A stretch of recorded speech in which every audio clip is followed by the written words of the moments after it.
spent $22,000 to buy the property, $17,000 to fix it up. I'm $39,000 in. I was able to fix it up within 45 days. And then I was able to appraise, that property was appraised for $115,000. I was able to refi, cash out, take about 80 something thousand dollars, put that into a bank account. Imagine doing that for 10 times over a 10-year period. Now you have like $800,000 in a bank account. And imagine if the rental income from that property is about like $10,000 a year. After you pay like your mortgage, say you're getting $5,000. 5,000 times 10 mean that now you have $50,000. But remember, you have 10 of these houses. So now you have $500,000 plus $800,000. So you probably have close to $1 million or over $1 million saved. And that's why I went from one property in 2009 to 9 properties in 2018, and then 35 properties in 2019.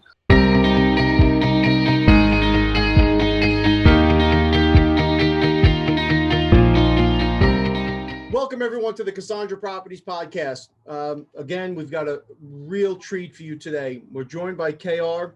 He is the co-founder of KayJay Consulting and a real estate investor with an unbelievable story. KAYR, thank you so much for joining us today. We're really looking forward to this one. How's things going? First of all, I'm excited to be on your platform. You guys have been doing amazing work for the past 20 years, so I'm fired up. I'm excited. The weather is nice. I can't complain. I'm ready to go. Retired, so it's all good from here. It's only going to get better. Amazing. So thank you for the kind words. You know, it means a lot, especially hearing it from someone with an unbelievable story like you have. So for the folks out there listening, you know, KAYR has put together a pretty remarkable platform. And, you know, we say on this show from time to time that necessity is the mother of all invention, right? That, you know, when you're in a certain circumstance, people that are unique and special the way you are find a way to rise up and to cut through the noise, if you will, and get done what needs to get done. So I think it would be really helpful if you're open to it, sharing the story, kind of your upbringing, where you came from. Okay, yeah, absolutely. So I came from a family where I was raised by my single mother and had 6 siblings. We were living in what I like to say, housing insecurity, food and shelter insecurity. What I mean by that is that sometimes we didn't know where we were going to get our next meal, where we were going to live. And I remember very vividly when I was like in kindergarten, at one point, our house had burned down. And I remember a kindergarten teacher bringing us some KFC. And I was excited about the original chicken, which I love, dark meat. I'm a thighs guy if you ever bring me some food. But what I didn't like was that she had the mac and cheese and mashed potatoes. And I'm like, you're killing me. I like some coleslaw to balance it out. But I remember looking up at the 3rd floor, which our 3rd floor was missing because our house burned down, and I could see stars. And from that moment on, I had a burning desire to build a legacy and also achieve financial freedom and also become something. So from that early age, we moved around a lot. We were homeless at one point. We rented a lot. And one of my siblings was murdered by the father of her 3 children. And also one of my brothers went off to prison for attempted murder the year before I went to college. So during that young time where I was learning about life, I really started to apply myself. And I said, look, I have to get out of this. I don't want to live on welfare. I want to see if I can become something better than what I was used to growing up. And so I applied myself and did extraordinarily well in high school and became valedictorian and played sports and got a full scholarship to Bowdoin College. And I went off to Maine, first time on a plane, first in the family on a plane, and applied myself, worked on Wall Street throughout the 4 years during my summers, and then took a job at Goldman Sachs in investment banking, and then bought my first real estate investment property in 2009. And by 2018, I owned 9 rental units. By 2019, I owned 35 rental units. And by 2020, I owned 105 rental units. So I purchased 70 units in the middle of a pandemic. And so then I retired on August 31st, and now I have a property management business. We do cleaning, we do light rehab, and I have 85 units in the Philadelphia area and 20 units in the Harrisburg area. And so I started KayJay Consulting, which my website is KayJay Consulting, and also the IG page is KayJay Consulting, and where we teach people about real estate. So my business partner, Joe, I had him as a student, and then he became a debt investor. Then he became one of my partners on an apartment building complex. And then he said, KR, I know you're doing these private lessons. Why don't we start to teach the world? And that's how we started KayJay Consulting last year when I retired. So that's my story. You retired at the age of 37, is that correct? Yes, that is correct. Yeah. So I know you gave a brief roll up there, but that is one hell of a quantum leap, going from the challenges you had as a kid to landing retired at 37. So if I may, you referenced a moment where you're looking up through the roof and what was a roof, and you're seeing the stars. At what age did it really click where you knew, obviously you wanted to lift yourself up, and I applaud you for having that type of tenacity to continue to fight through, but at what point did it trigger that real estate is where you wanted to operate? That's a great question. That actually happened, I would say, in the 7th grade, because in the 7th grade, in middle school, I was still kind of like a C student, wasn't really that focused. High school is when I got focused. And it was in the 7th grade, I started to look around, and I noticed that I had 2 sisters that were teenage parents. And I was like, wow, they're struggling to raise their kids. At that time, we were living in a studio apartment, and we had like 11 people living in a studio apartment where we didn't have a bathroom door. We just had like a sheet, and you had to walk through it. We didn't have a stove, just had a hot plate. And I was thinking, I was like, look, when I walk down the street, I see homeless people. I see also bus drivers and all these different things. And I said, all those people are going to have to be replaced. And I said, I don't want to replace the homeless person. I don't want to replace the teenage dad, or to replace the drug dealer, or replace the struggling businessman.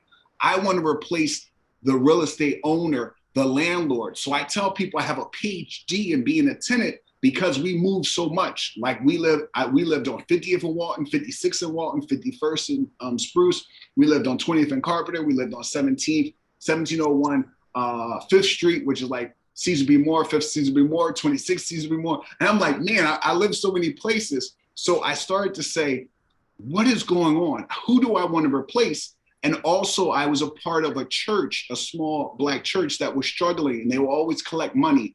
And then I remember on 52nd and Spruce, there was a restaurant, Big George's, and President Bill Clinton ate there. It was very something pride that people took pride in, but the business got shut down. And I was like, all these people have a great heart, but they don't understand business and economics. So what I did is I took it upon myself to start burying myself in books. I went to like Barnes and Noble and at the University of Penn and just read books about wealth management, about real estate. And so that's when it really started to click. I started reading about real estate and stocks and wealth management at the age of 13 or 14. And I remember telling my mother, I said, I'm ready to go invest in some stocks. She said, boy, you're not going to lose a dime on my watch. You can do whatever you want when you're 18, but while you're up in my house, this is how we're going to rock out. And so I had to just start with certificates of deposits and stuff like that until I graduated from high school. So as you were growing up, was there a mentor or somebody that you looked to that inspired you, or somebody that kind of reached down and helped you through? Did you have any inspirations? I always tell people I didn't have inspiration in terms of like someone who was a real estate guru or investor, or someone that was a stock investor or a guru or a business person. No, I didn't have that. But what I tell people is that I'm not self-made. I am community made. So my community had made me. So what I mean by that is that even though my church or my loved ones, my aunts and uncles and brothers and sisters, even though some of them may not have been educated in business or educated in terms of how to raise children the right way, what they did is they poured into you. And so I tell people what you have to always remember is that you go to work to get a paycheck. You go to school to get an education, and you go to your loved ones and your close friends to get love. And so my family and friends and mentors, they poured into me, and they prayed for me, and they watched over me, and they gave me everything that they had. And it was my job to try and make that, take it to the next level. And so that's what I was surrounded by, type of people like that. They gave you what they had. And so I would go to one person. I remember in high school, I didn't enunciate all these words properly before I went off to college. And so I had asked one of my teachers if I had an after school job. I said, can I go and spend time with you? Even though I played sports and had an after school job, I would say, can I spend time with you during lunch or after school, just practicing how to enunciate certain words before I go and explore my dreams on Wall Street. And so I had people who would step in and help me throughout the way. So many people. That's why I said I'm community made. I'm definitely not self-made.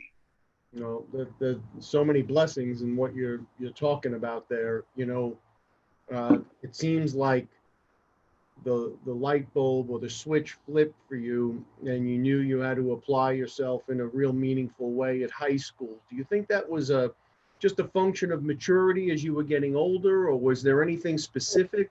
Hell no, because a lot of my friends, like in 7th grade and 8th grade, they still was wilding out.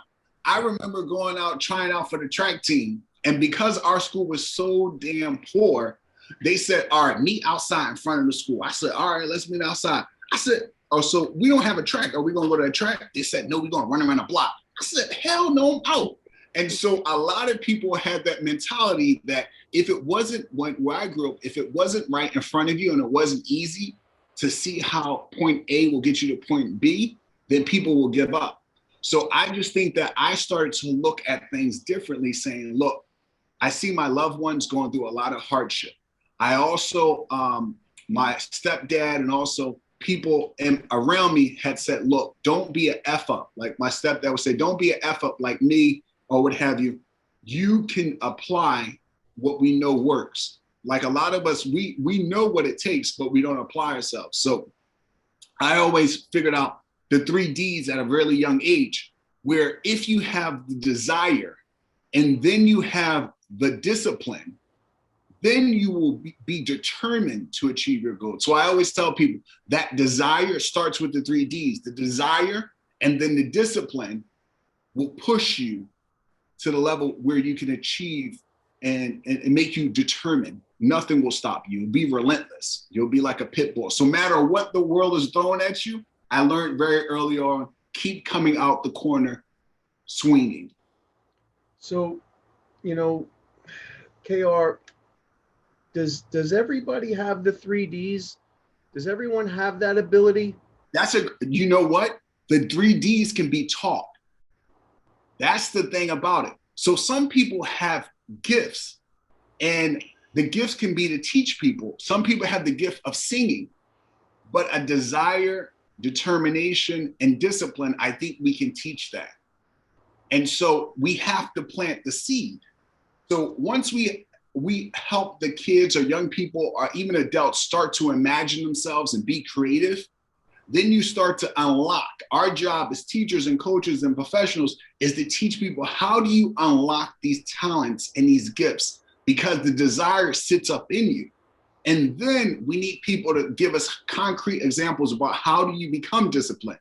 So what we teach at KayJay Consulting, Joe and I, is we say you need to come up with 2 to 4 things that you want to do every day, 2 to 4 big things you want to do for the whole year.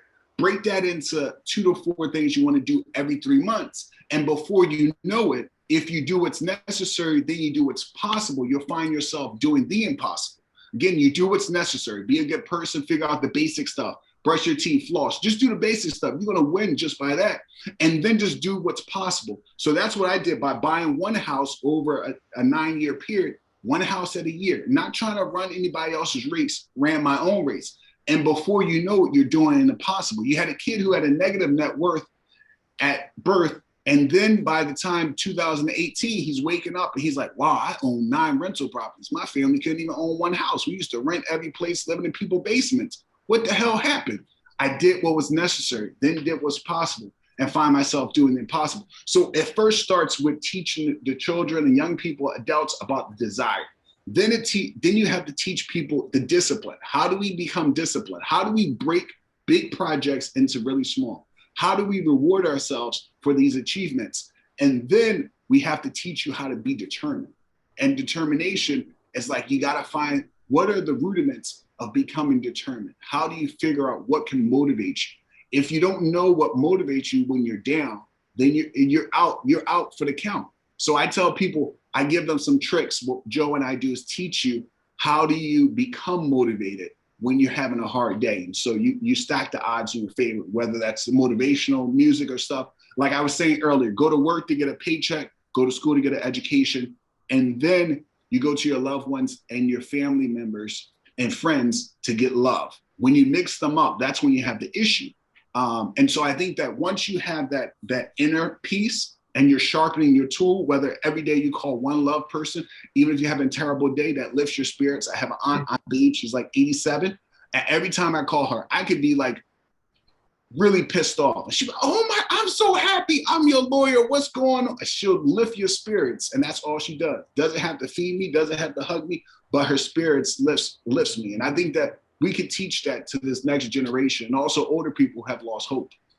So there's so much of what you're saying here resonates for me, and there's so much value between the lines of what you're talking about, right? So as part of your course that you're teaching and in this boot camp, I find that people very often get lost in the weeds, right? They take a look and they say, well, how am I going to get here from here? You putting yourself out there the way you have, the podcast that you've been on, the content that you put out, it's unabashed, raw reality. I think what you're sharing is absolutely amazing because it's real. And people bump up against, how do I get to this next spot? And what I think they forget to do is celebrate wins. Yeah. Right? Yes. So, and by that I mean, a win doesn't have to be buying a property. A win doesn't have to be buying 10 properties. There are so many little wins along the way that people either forget or don't recognize that they should celebrate. Is that something that you layer into the course? Absolutely.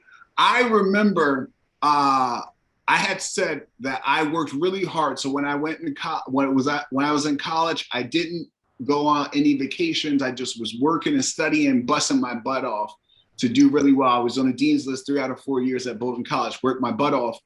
And what I said is that after I finished my 2-year stint at Goldman Sachs doing investment banking, I said, I'm going to go on an amazing vacation.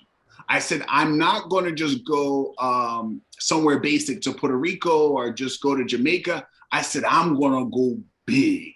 And so what I did is my first time ever get on a plane, I went all the way to Australia. My family said, oh, hell no, you just crazy as all hell. First, you grew up in Philadelphia, you're going to go to Maine. I said, what's wrong with Maine? They said, you might as well go to college in Canada.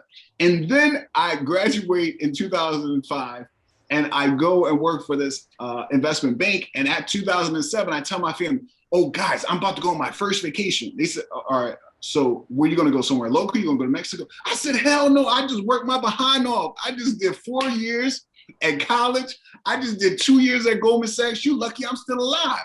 So I'm going to Australia. So I went to Australia for 14 days and had a blast.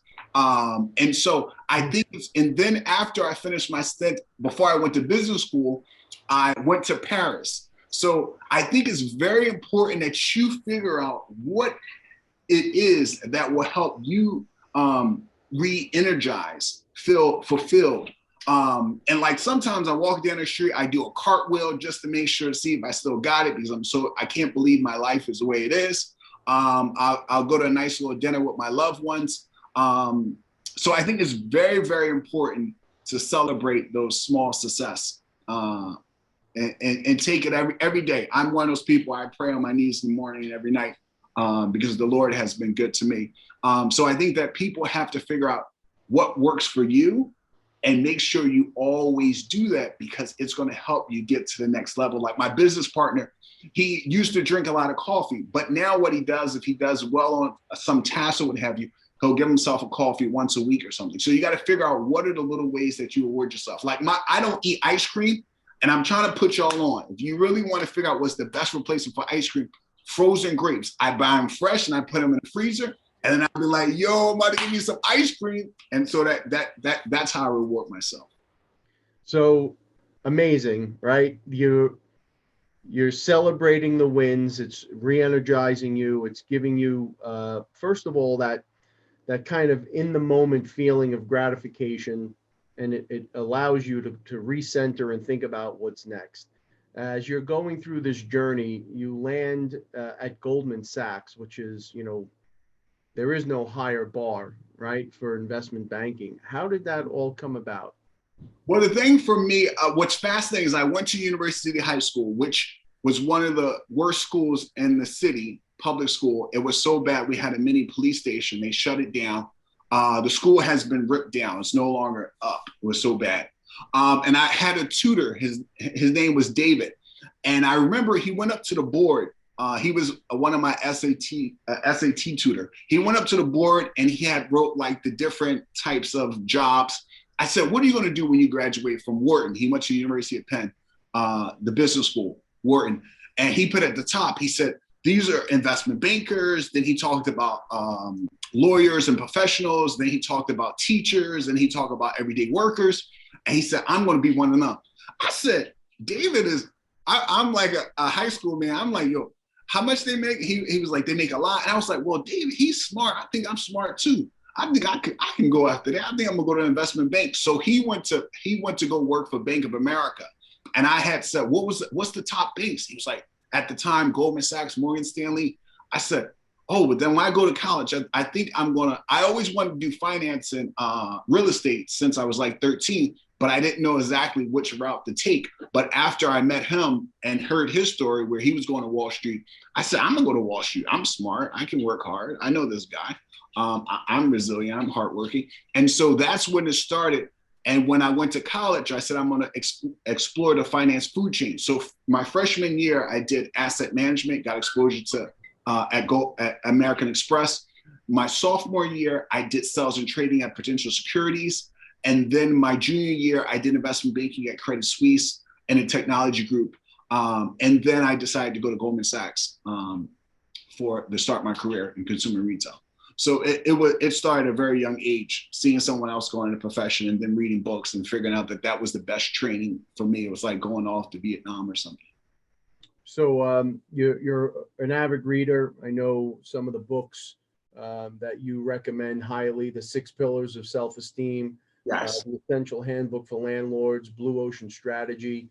If you're someone that is looking to take the plunge, looking to jump to the next level, do you recommend that they start with the self-improvement, the self-help stuff first, or would you recommend they jump into more of a real estate-based book?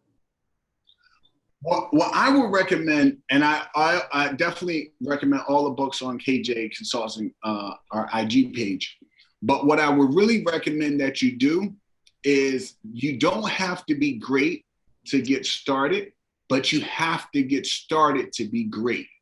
And what I mean by that is some people will find themselves reading and reading and reading until they're blue in the face.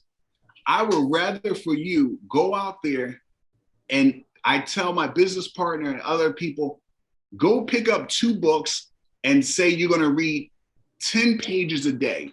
Within 1 month, you'll be done the motivational book. And then the next month you'll be done a real estate book. All right, we did enough reading. I need you to get in the game. So the best thing you can do is you don't have to be great to get started, but you have to get started to be great. So try to go work with a practitioner, try to get some real life experience because time is of the essence. And then it gets back to that discipline. If you force yourself to read 10 pages, I don't care if you're taking a number 2, number 1, if you're sitting down, maybe stand up, read that book 5 pages a day, 10 pages a day. Before you know it, you'll finish 1 or 2 of those books. You don't have to read 50 books on mindset. Your mindset will start to change as you take action. The problem is that so many people are stuck. They'll spend 50 years thinking and 2 days working. I'm the opposite. My stepdad used to call me the executioner because I like to execute. And so I'd rather you do something. I tell people I'd rather for you be precise, approximately right than precisely wrong. And so you be precisely wrong by just trying to spend all day to figure out the solution. Just get your dumb butt in there and just figure it out, and we'll work from there. That's how I like to do things. So, I think that this paralysis by analysis, right? This happens to a lot of people. Yes. A lot of people get hung up and get in that cycle, and they never get to a point where they take the plunge. And I think a lot of that is probably fear-based. You had a great quote you had posted recently on Insta. It said, "Fear is not real. Danger is real. Fear is a choice." Absolutely. But I believe that wholeheartedly, and every fiber in my body, whatever the saying is, because fear is definitely something that I always tell people, achieving is only believing, excelling is only inhaling everything around you. So achieving, you just got to believe. And then if you want to excel, you have to inhale everything. Listen to smart podcasts like this, read books, get out there, start flexing your muscles, get experience, become practical. It's lovely to be doing everything theoretical, but I need you to really take it to the next level, which means I need you to give all of yourself. Yeah. So, all right, let's get into the meat and potatoes here, right? Let's go. How did you make that first move? Were you still working when you bought the first property? So I'm going to walk you through the strategy. So the strategy was, and I always tell people, is 3 C's. 1 is intellectual capital. 2 is financial capital. And 3 is social capital. So when I came into this world, the first thing I had to really focus on was that intellectual capital. And so what I mean by intellectual capital is, how do we feed our intellect? And so you can do that by listening to smart podcasts like this. Also check out his page, KayJay Consulting. You can read books, get a teacher, a coach. So you're reading books and all that. You're feeding that intellectual part. You may get a real estate license, you don't have to, but feed the intellectual part. So I did that up until 2009. So I'm getting all that intellectual experience from working on Wall Street, understanding businesses and everything. And then what I'm also doing is the financial capital. When I came into this world, I was born in abject poverty, poor as hell. So damn poor, we were missing one of the O's in the word poor. So I had to figure out how I'm going to make money. So financial capital is either you can figure out, you can get loans, credit cards, or you can get a job or what have you. So I had to start saving money for that first down payment.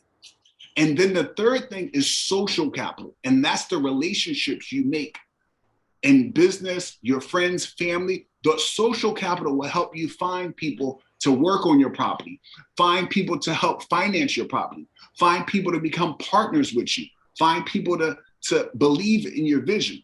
So what I did is at 26, I saved enough money for a down payment. I said, I'm going to keep working because of financial part. I'm going to keep working from 2009 all the way to 2020. So I worked that whole time period, keeping my 9 to 5, because with the rental income, all the rental income can go in the bank and save it.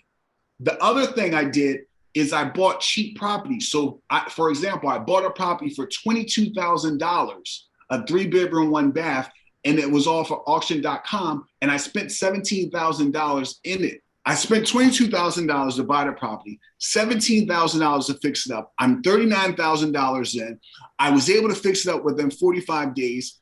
And then I was able to appraise, that property was appraised for $115,000. So I was able to refi, cash out, take about $80-something thousand, put that into a bank account.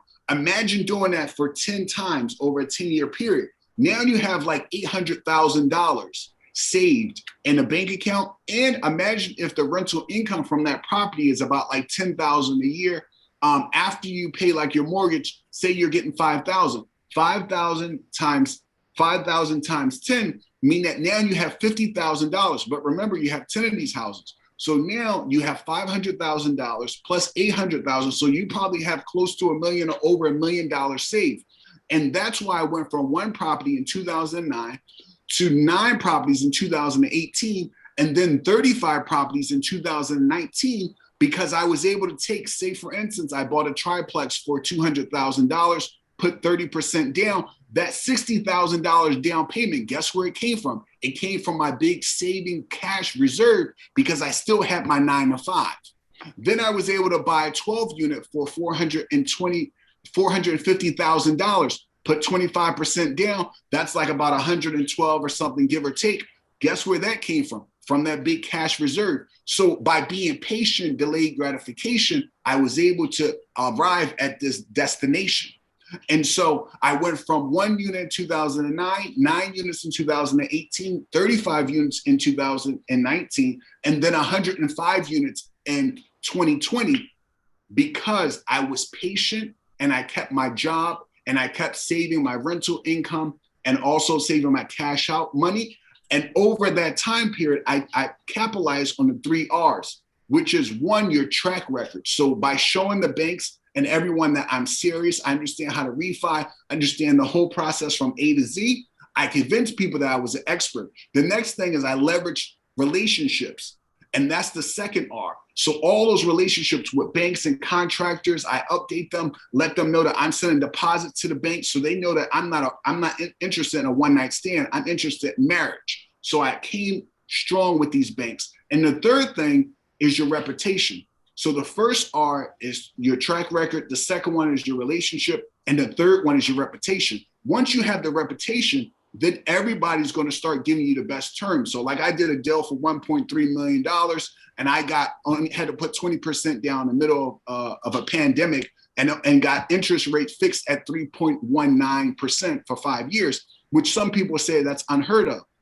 Wow. So it's because of that reputation. So that's how my business has evolved since 2009, because I was very methodical and thoughtful and patient. And I understand the 3 C's: intellectual capital, social capital, financial capital. I understand the 3 R's: track record, relationships, and reputation. And so I leveraged those three things on the R side and on the C side to achieve ultimately financial freedom, which I believe is transformational wealth. So now I'm at a point now, what I mean by transformational wealth is normally what we think about is we think about generational wealth. I buy a house, I leave it for my children, which is nice, a couple generations. But I said, how can I change that? How can we do something what Joe and I call transformational wealth, which is left to right?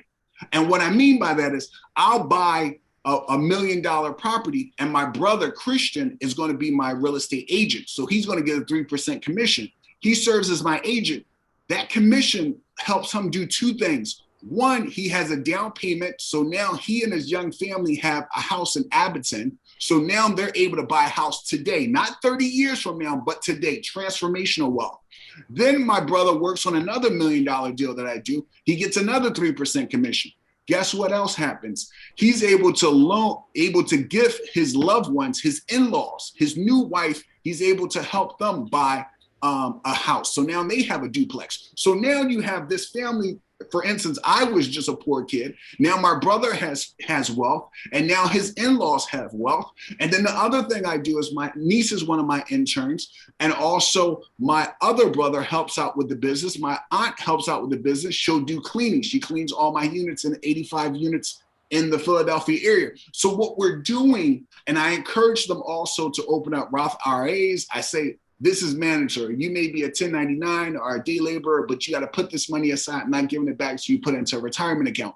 Because what we're doing is creating transformational wealth versus that generational, I love generational wealth. It sounds cool. It's the buzzword, but at KayJay Consulting, we're focused on the transformational wealth. And the way we got that is we went through the 3 C's and we went through the 3 R's. And that's how we ended up at this destination. So again, a lot of amazing information there. I just want to pull some of that apart for the audience, because you laid down some amazing truth and some strategies that I think are absolutely critical people understand. So first off, you're subscribing to the Bur Method, right? Buy, rehab, rent, refi, repeat. So you're going in, you're identifying sites and assets that good chance are going to be in disrepair and they're going to need work, right? Yes. So you're purchasing that upfront. Are you financing that acquisition? Are you buying that cash? So for instance, I had bought I bought a property for $67,000 when I early on. So if we make the numbers easy, say it was $60,000, I will put 15% down. And so you'll put $7,500 down, and then you'll spend $17,000 for the rehab. And I don't do these were not full guts. They're what I call easy breezy cover girls. So you can get them done in 30 days. You go in there, and the thing is that it's not lipstick, because we making this thing look so pretty, you look like Queen Latifah. So it's an easy breezy cover girl, make you look really good. So we go in there, we do a light rehab. So you get the $7,500. Imagine you're saving that for the year, and then you may open up one credit card in your personal name at a credit union where they'll say you get $15,000. You can hold that for the whole year or 9 months, interest free, and you also can transfer the money into your checking account without paying a transfer fee like you would have to at Bank of America. So that's how I was able to do that, and did it at a constant pace for the first 10 years, which is really realistic and very basic that other people can do. And the thing is that you just got to make sure you understand the framework and how to analyze markets. And that's what we teach in our course. So Joe invests like in Indiana. Some of my students invest in Columbus, Ohio. Some invest in Maine, all around the country. And so what you have to do is you have to figure out, how do you apply a thoughtful framework that can work regardless of where you are? And that's how, so you're right about how I approach it, but I'm not one of those guys that do full guts and get money from hard money lenders. I've never used a hard money lender. I use small banks and credit unions. And now because I'm with the big boys in the major leagues, now I use the big boys. So folks, what KR is talking about is you're not going in and taking crazy. Some of these hard money loans are so difficult to swallow, or even doing like a 203K rehab loan. He's taking sites that are not full guts, meaning they're going to have a functional kitchen, they're going to have a functional bathroom. It's to a point where it's financeable, right? The bank is comfortable enough to extend credit on the site. So you're finding these things, you're going in. That's where you're deploying cash. You're renovating the site, getting it to a point where it's rent ready, right? Yeah. And now, are you seeking market rents, program rents? How are you doing that? My rents, when I buy something, I bought like a short sale or foreclosed or ROE property, but I'm buying the ones that are not ugly looking. They just need to be dressed up. And the rents used to be like, say, $650 a month. After I do those repairs, I raised the rent to like $1,200 or $1,100. Because what happened is that a lot of these properties, the mom and pops, they're mismanaging their asset. And so what I mean by mismanagement is that this one lady, she owned these 2 properties for 20 years and she let her friends live there. She never raised the rent. And so it became a short sale. I said, what the hell? You better tell your friends to raise the damn rent. As soon as I took over, I raised the rent. And so I raised the rent to market level or even above market level, because what I want to give people is a champagne experience at liquor prices. And so once you understand how to provide a product that's unbelievable, people will come. And so that's what I tend to do. And the people that are coming, are they are you renting through programs, or are you doing market rent? All market renters. Yep. All market renters. So Yeah. do you have like a program that you put them through to qualify them? Oh, yes. So that's what I learned early on doing my own property management when I was in my 20s. As I said, I don't want to hire somebody. I said, I only have one property right now. And if I bring in 10,000 a year, and some of them make you pay 10% because it's a single family versus an apartment building. I said, I can't be giving away $1,000 because after I pay the mortgage and everything, I'm only left with like 5,000 for myself. I said, I'm basically going to walk home with $4,000. So I decided to learn how to do it on my own. So we have a process where we screen the tenants personally. And what we do is we do the background check, the credit and all that. But we also do a phone interview. We talk to like 2 of your previous landlords. We also like to go, we say, you got to see our residents. We like to see your residents. So we like to have an interview with you, an in-person interview at your residence that's on your island, and meet all the people that you actually plan on living with. We want to meet the dog as well. And we want to use your restroom because we want to see how you live. And so if the porch is really sloppy and dirty when we go visit, what we say, it's the porch for me and we won't come back. We won't invite you. It's like you get invited to final rounds if you got selected for a job. Because when I see my properties, to me, that's pretty much my heart walking around. And I don't just want to give my heart to anybody. I work way too hard for this. And we spend a lot of time on selection. A lot of property manager and companies, they don't do that. But for us, to me, I have to, because I can't let anybody do anything bad to my children. It's like you drop your children off at daycare. I just can't do that. I love the idea of doing the interview in their current residence. I haven't heard that before. I've been in the business for 25 years and we've been involved with a number of different landlords, but I absolutely love that idea. And it's to match the address on the ID. You can't have us go to your friends' houses. I love it. Okay, so you're going through the process. You bought it, you rehabbed it, you're getting ready to rent. You get the right tenant for your kids, right? And now you've gone in, you've raised the rent up from what was $400, $500, $600 to $1,200, $1,300. Now you go knock back on the bank's door and you say, hey, this property now is producing at a much higher level. You get it reappraised and you're pulling that cash out. Yep. And we put it into a bank account. Don't go and spend it on watches or fancy stuff. Yep. That's where working your 9 to 5. Yep. You said something earlier that I made a note here, delayed gratification. So many people get stuck right at this spot. They come in, they do everything right, they make a deal, they pull some money out on a refinance, and they think, wow, this wasn't so hard. I'm going to do this over and over. Let me go grab that Benz and let me go. They start doing things outside of their comfort zone. And before you know it, you've done unbelievable damage to your ability to scale. Folks, the money that you're pulling out in rent and in your refinances should be the holy grail, does not get touched money, and the impact of you compounding that and investing every dollar back in until you get to a plateau. Set a goal for yourself, and then maybe at some point you start to enjoy some of the fruit there. But it is so important for you to continue to compound and reinvest that money as you're moving through the process. Yes. So are you, at this point, I'm sure you're not, but did you start off with one family homes, with two families? Oh, I started off, the first 9 houses are exactly the same in size. So they were 3-bedroom, 1.5 bath, or 3 bedrooms and 1 bath. And the reason why I tell people I wanted that is because I analyzed the market and I noticed that some people want to trade up. If you get a 2-bedroom, 1 bath, some people that has too small. If you get a 4-bedroom, it's too big. So I wanted to get something really small that I can figure out how much my cost would be to rehab it. So I know exactly how big the bathrooms would be. I know I need a 24-inch vanity all the time. So I was able to really customize it. So what Joe and I do, we like to, at KayJay Consulting, is pretty much teach you like the Apple way of doing business in real estate. And so for the first 9 single families, all of them exactly the same. 3-bedroom, 1.5 bath, a small row home, exactly the same format, brick. We try not to get grass in the front if possible. So we make it very clean and simple. And then in 2019, when I started buying apartment buildings, that's when I got the triplex and got a six unit and a 5 unit and a 12 unit, all in the same year.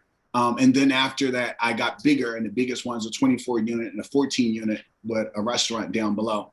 And so that was my approach. It was all single families. And my approach also for the first 9 single families, all kept them in my personal name, because you'll get out. And a lot of people tell you need to put them in an LLC. We do not preach that. We think you should put it in your personal name, so that, one, you can get a longer duration. Your personal name, you can get it for 30 years fixed, and versus if it's in an LLC, it'll be like 20 years duration. And then the other thing is that in the LLC, it's only fixed for 5 years, versus in your personal name is fixed for 30 years. And also the interest rate is lower in your personal name versus in the LLC, where it may be 1 to 2 points higher.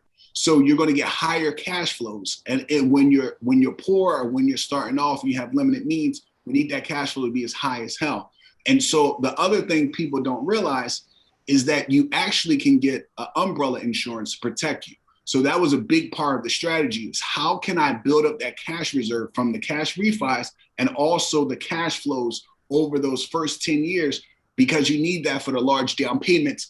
If you hear a lot of people that want to jump right into syndication, for me, I didn't want to go that route, because I wanted to have a lot of ownership. And so if you want to have a lot of ownership, you're going to have to come up with large down payments. So for those who are not aware, the process that KAYR is describing, as you're refinancing and you're pulling out $50, $60, $70, $80, $100,000 on these refinances, that is not a taxable event. That is your money that you get to put into the bank and redeploy. It's only when you sell downstream that you may or may not have a taxable event, depending on how long you owned it and what the structure is and everything else. Okay, so you're pulling this money out and you're starting to scale. Did you go out at any point and do raises? Did you bring in other people's monies, or did you just continue to build off your own? So what the strategy was to build up the first 9 years, from 2009, 2018, just build up my own cash reserve, which is several $100,000.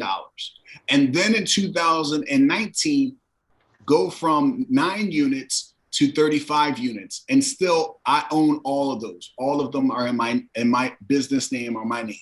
And then I got all the way up to 40 units in my own name or my LLCs.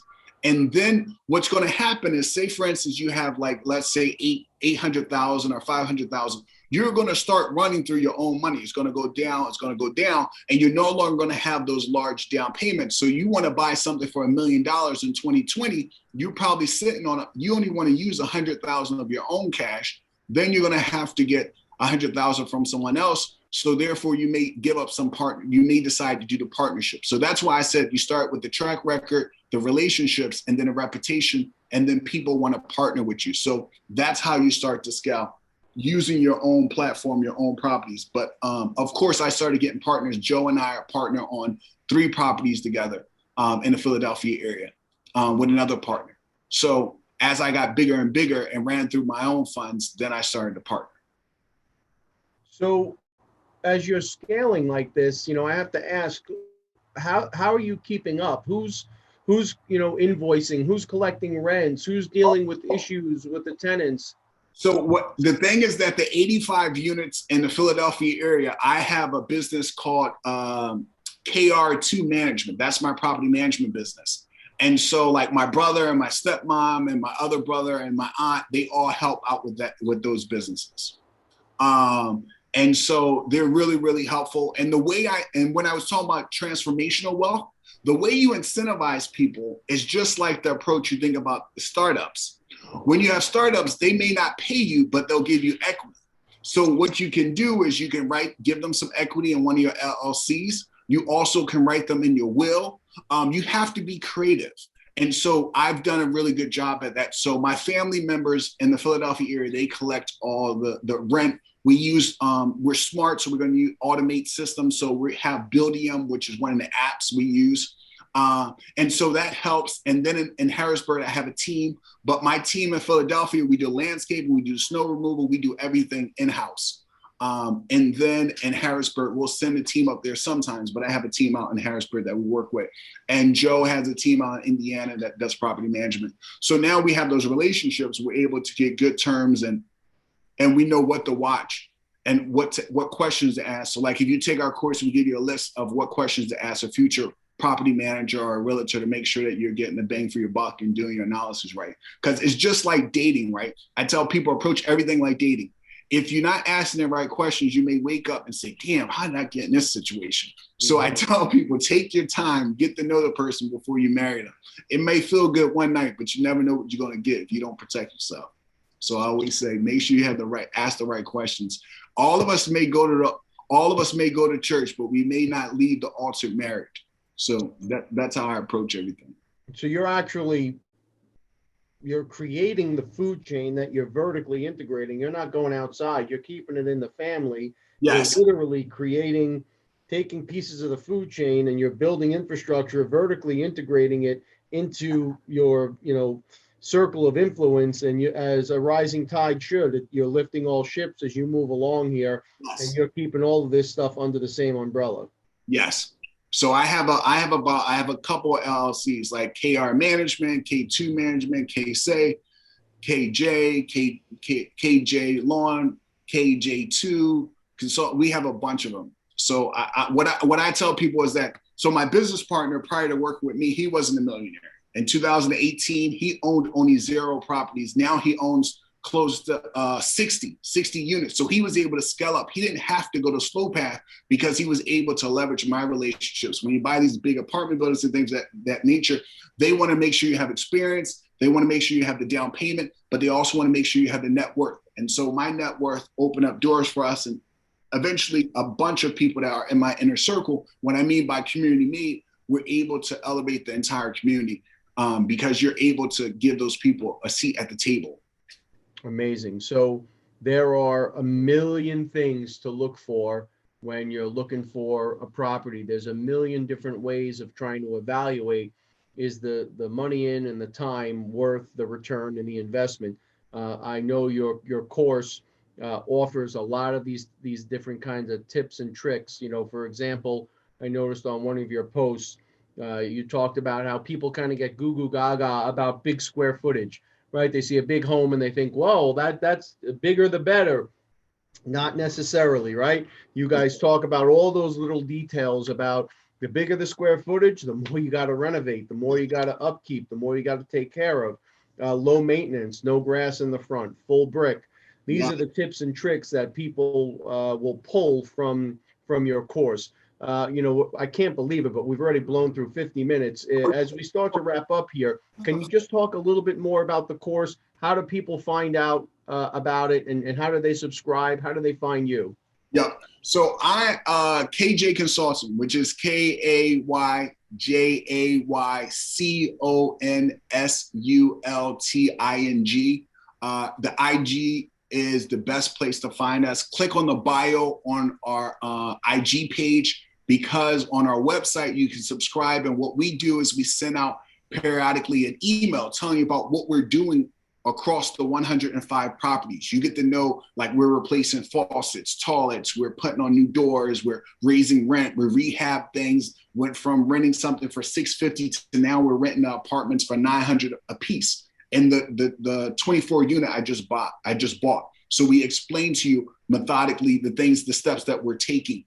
For our course, we're doing a 4-hour course. Is going to be on July 10th, and it's from 10:30 a.m. until 2:30 p.m. because we have some people on the West Coast. And what that course does is, number one, you'll get access to Joe and I for the next 12 months. It's not a one-night stand. We're going to work with you, explain our framework, and then do a check-in once a month for the next 12 months to make sure you don't embarrass us, and also give you time to digest the information. And in the course, what we do is, the first part, we're going to go through some theory and some key terms and ask questions. And then the second part, we're going to go into case studies, where we're going to go right before you on Zoom and take you to the websites and show you our step-by-step framework to analyze any city in the country, and then how to analyze any type of deal between a 1 to 4 unit. And then at the end of the course, you'll get like 10 pages of all our key terms, best practices, key notes, and then you're also going to get the Excel files as well that you can also refer to. And all you have to do is put your numbers in those models, and they'll tell you if it's good or bad. But the great thing is that you'll have access to us, and you'll also get a list of our contacts. So we'll connect you with our people around the country who can pretty much, we're showing you the glove. If you put it on, you can wear the glove and you'll be bad. And it's very, very simple. That's what we're giving that's very different from a lot of people, is that we're really committed to your success. For me, selling someone a course for $300, it's not going to make or break me, but I want to have an impact. And I think that will be my legacy, a way of giving back. Because I know that I wish when I was younger, someone was teaching me these things and make it really practical. So yeah, that's pretty much the course in a nutshell. And it's for $349. It normally will go for like $449, but we're doing it $349 for students. And we like to keep our classes intimate. And this will be our 4th class. We've already sold some tickets, so we try to keep it to a small number so we can personalize it. So that's July 10th from 10:30 a.m. to 2:30 p.m. It's $349. You get the course and you get access to KR and Joe over the next 12-month period. Folks, how do you argue with the success story here? It's remarkable. KR, I wish you and Joe all the success in the world. God bless. I love what you guys are doing. I love your energy and your enthusiasm. And look, if you ever need anything up this way, please don't hesitate a minute to reach out. Oh yeah, and you're in New York, so we're both in New York, so close by. We'll definitely have to catch up. Love being on the program. Great questions. It was so much fun. Thanks so much, everyone out there. Please stay safe. KR, best of luck. Appreciate you.